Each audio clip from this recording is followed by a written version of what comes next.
It's a big win when we head out on the hotline, and we get to talk to our brand new tight end, Austin Hooper, joining us. Austin, thank you so much for the time. Welcome to the Cleveland Browns, buddy. The way that this typically would work is you would do a press conference downstairs. You'd walk up the stairs to us. You'd see us in a glass casing where we're doing this studio, and you would join us on the program. But we're doing it this way in the times that we're in, so welcome. We look forward to meeting you in person, and this is probably clearly sunk in for you by now, but how excited are you to get started with this offense here in Cleveland? Yeah, first of all, thanks for having me. Definitely look forward to meeting all you guys, coaches, staff, media members, all alike. So, I mean, obviously, it's, a bunch of different numbers on my phone, but I have your cell phone numbers and know other things, but don't know your face yet. So, looking forward to finally getting to Cleveland and sitting down and talking with you guys properly. But I'm really excited about the opportunity. Whenever this whole situation clears up, I'll be ready to get back to work. Austin, two-time Pro Bowler, Nathan Zegura here. Very nice to meet you. Welcome to Cleveland. And just kind of tell us, what does it feel like to know that you're, the highest paid tight end in the league and that you got this deal done quickly and that, what made it so clear to you that Cleveland was the spot? Just a lifelong of, all those little decisions I made throughout my life have kind of allowed me to be here instead of, going out on my, instead of going to the club on like Friday or something, like I would stay in, or, just little small decisions I made along the way that really allowed me to showcase my best self. So, I just think of it as just a blessing, just all the little things, all the little sacrifice, all that extra work I put in when no one was watching. This is what it's all for. And in terms of why I chose Cleveland, I really love your new GM. I really love new head coach, Coach Stefanski. I've been a fan of his offense from afar and just seeing what he's done with when he had Diggs, when he had Thielen, and he obviously Kyle Rudolph and Irv Smith. He did some cool stuff with in his rookie year. So it was just too good of an opportunity to pass up, too talented of the roster to pass up, and I just part of me wanted a fresh start as well. So everything just all led to that decision. So, Austin, if you need help when you are able to come to Cleveland and get acclimated, I will offer my services to you. We have followed a very similar path here to Cleveland. So I was born in the Bay Area. I went to Monroe Catholic High School. I know you went to De La Salle, which is the perennial football power. I then went to college at Emory University in Atlanta. Okay. Yep, and then from Atlanta, I have now come to Cleveland and been here for about 20 years. So we have that kind of that same path there. Yeah, exactly. So I can help you out when you get up here, but Atlanta, obviously a great place, the Bay Area, the best in the world, and then now you're coming to Cleveland, which you will find may not have the same weather, but the passion of the people here is unlike anywhere in the world. And I'll give you an analogy that you can understand.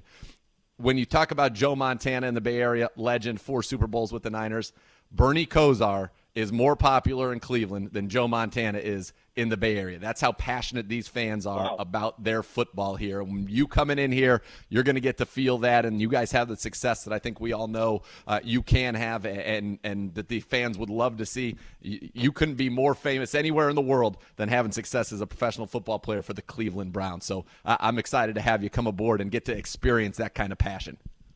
No, I'm really excited. That's what, I feel like I've said it 100 times already, but, going on trip with Gary Barnidge and Jordan Cameron, that's half of what they talked about. They talked about the fan base. Because obviously they didn't know a whole lot about Coach Stefanski, didn't know a whole lot about a lot of other things, but they was like, Cleveland's a great city and the people are what make it really special. So, that really stood out to me, and I'm really looking forward to it. Austin, I don't know if we dared to dream big enough of the possibility we'd be able to sign you. We were hopeful. We were doing our wish list of free agent hope, and you were at the top of it because we knew how much the 2 tight end set was going to play a role and basically be the foundation for what should be one of the most dangerous and explosive offenses in the National Football League. We knew how important it was going to be. We knew we had to have somebody like you. You put you with David Njoku. You have Odell, and you have Jarvis on the outsides. You got Nick Chubb and Kareem Hunt and Baker Mayfield. We've had Jack Conklin on the offensive line. Everybody seems to think left tackle in the draft. When you look at the total talent on the offense and, more importantly, the tight end's role in it, this seems to fit you like a glove and to kind of being the linchpin of an offense that, from our view, should be in the top 10 in the league. I know no one wants to talk about that type of stuff until you prove it on the field. But in terms of what on paper is here and the way that Kevin Stefanski is going to use you all, this should be an offense pretty explosive. And you played on some in Atlanta, so you know what that looks like. Yep. As you look at the talent on this offense, what does it stack up with to you? Well, I mean, first of all, for me, my situation, I take a look at a tight end room. I mean, you got obviously an incredibly young, talented tight end in David Njoku, and then you also have Pharaoh Brown, and you got a bunch of guys who are hungry. I mean, just the way that they all reached out, everybody's just super excited to get this thing rolling. I mean, obviously without, being able to be there and fully sit down and immerse myself in the film room, in the tight end room, sit down with Drew, sit down with AVP, sit down with Stefanski, try to figure out, my Y and mine and F. I can't really give you that yet. All I'll do is I can tell you is whatever they ask me to do is what I'll do. If that means I'm in a bigger blocking role, I've got to put on, some pounds, hang out in the weight room, or, just line up outside of whatever it may be. I'm just ready to embrace whatever role I'm asked to do. And that, I'm sure, is music to everybody's ears. And for you, how helpful is it knowing coming into this offense that you got at least a taste of something similar in your rookie year, coming in the league with Kyle Shanahan, who was the offensive coordinator here for the Browns in 2014, that year prior, and I got to see firsthand the detail, the meticulous nature of making sure everything looks like a run. Do you think, and especially in what could be a very strange offseason, Austin, does that give you a little bit of a head start knowing that you had that experience already? Yeah, absolutely. Coming, obviously growing up in the league, first year in the league being with Coach Shanahan down there in Atlanta, running that outside zone, play action-based scheme where everything comes off the run. It's just so difficult to stop because it forces the linebackers to make decisions, right? So if the linebacker overruns, I mean, first of all, there are 5 or 6 offensive coaches that are watching everything throughout the game. For example, one coach, whose job is to watch the edge players. If the edge players are squeezing too fast, they're trying to make the tackle 20 yards across the other side of the field, and then it's time for a boot. If the linebackers are overflowing, then it's time for inside zone. You got to make them pay for overrunning their responsibilities. And there's just a lot of different little niches within that offense where a bunch of coaches all work together and they watch and see how the defense is playing it and make adjustments off it. So the defense can't really be right, because if it's run properly, everything looks like, 18 or 19 outside zone. So from my experience, just watching it in, one of the most magical offensive years of football in the league's history, my rookie year in Atlanta, everything came off that same action, and it gave the defense such fit. So from watching Coach Stefanski's offense, a lot of things that I've done in the past will be things I'm being asked to do. So that continuity definitely helped me in my decision-making process. I definitely wanted to be back in an offense like that. Awesome. Austin, how many conversations have you had with Baker? Obviously, he loves a tight end, did it at Oklahoma, utilized it a great deal. Accurate, strong arm, quick reflexes, all the things you want in a quarterback. How many conversations have you guys had? In where we are right now, I'm sure you guys can't get to a point where you can throw passes or whatever, but have you had a lot of conversation with Six? I had a good amount of conversation with him prior to signing. I mean, first, obviously, before I signed the deal, I wanted to get the quarterback on the phone because, obviously, money's great, but at the end of the day, when your job is contingent upon the quarterback, you obviously want to get to know the man a little bit. So after talking with Baker, I mean, I already know his talent. I mean, I've seen it live when we played up there, and I believe he was like 75% completions, had 3 tugs. You guys were running the ball everywhere.